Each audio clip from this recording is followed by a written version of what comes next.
Should we just jump right in? You guys are ready. Okay, hi. We're here at Hollenbeck Palms. My name is David Kipen. I run a lending library / used bookstore just about 3 blocks away at the intersection of First and Cummings, and it seemed like a good opportunity to talk with Barbara Cooper here, of course the OG and the star of blogs and podcasts all around the internet, and Councilman José Huizar. So just very briefly, I wanted to talk to you. You grew up not far from here, is that right? I grew up in Boyle Heights. Did you really? So were you a regular library user as a kid? I was. It was my refuge. I come from a big family, 6 of us, and we grew up in a 2-bedroom home, so it was very difficult to find a quiet place to study. I would go to the library and just explore, and I think that helped me out tremendously. We used to also rent or borrow the vinyl records at the time. Records on vinyl? Vinyl, and we used to go home and listen to all the rock and roll, and it was really a refuge for me. Coming from a big family, not having much money, I could go borrow books for free, get lost in there, explore other worlds, and not me knowing at the time, I was building up on my vocabulary skills as a Spanish speaker.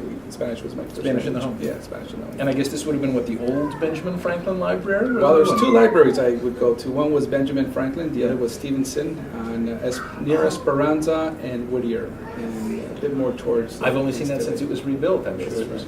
And were there particular writers as a kid or books that really got under your skin? No, I enjoyed history books Okay. at the time. So even from elementary school and middle school, I would go there and try to get my hands on any history book. There was one that I think formulated my thinking about politics and world events, which was the Hungarian Revolution in the 50s and what that meant. And for me, just kind of, you saw this small group of folks who wanted to be free, who wanted to self-determination, and that was important to me, and making sure that a community like ours in East LA and Boyle Heights, that we also, watch out for our community, take care of our community, and do what we need to do to take care of it.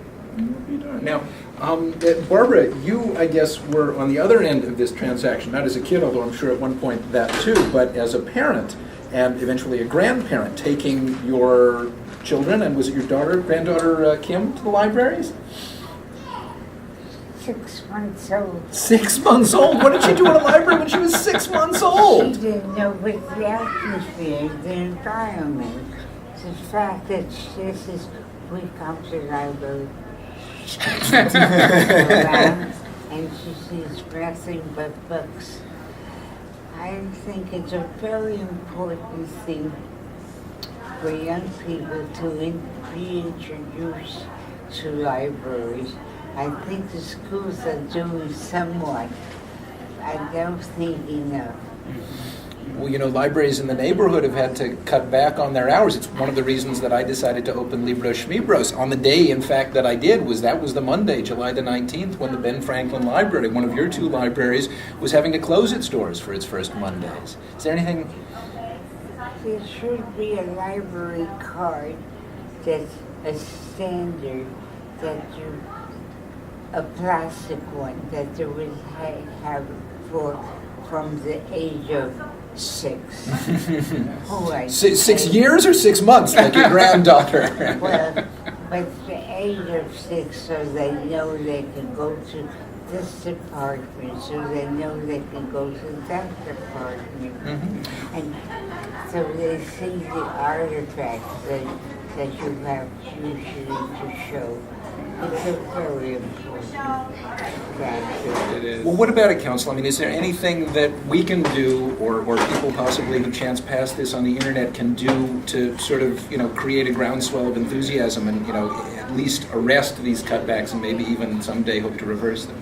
Well, certainly contacting your elected officials helps. Believe me, when we make decisions and we see that a lot of people are interested in an issue, it impacts our decision making. Yeah. I was one of maybe 2 or 3 other council members that voted against these cuts in the libraries because, like I said, it had a huge impact in my life, and I knew how important it was to have open doors no matter what day of the week.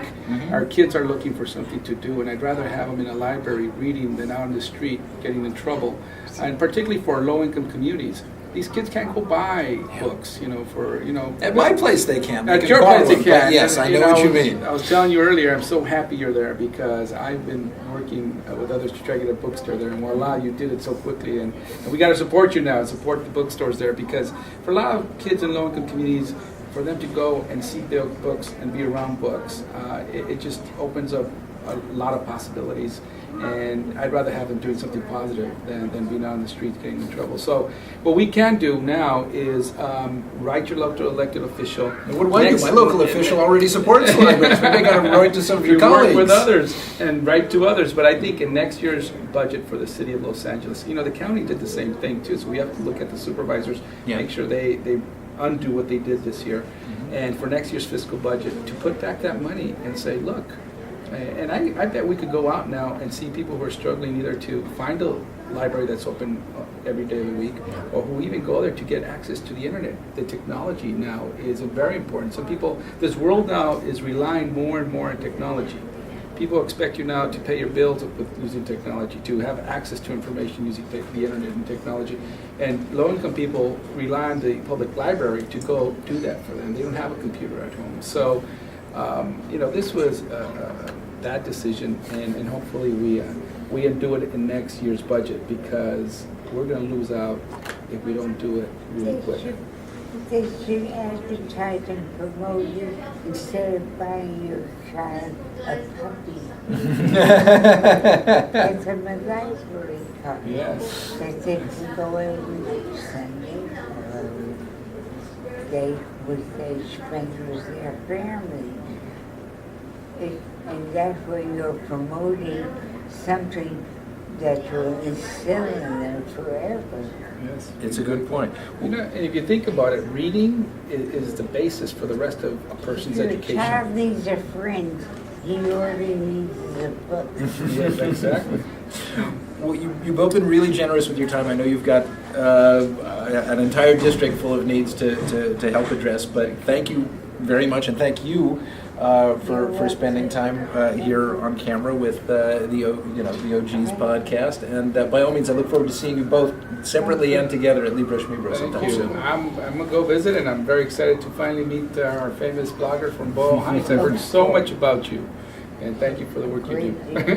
Thank you both.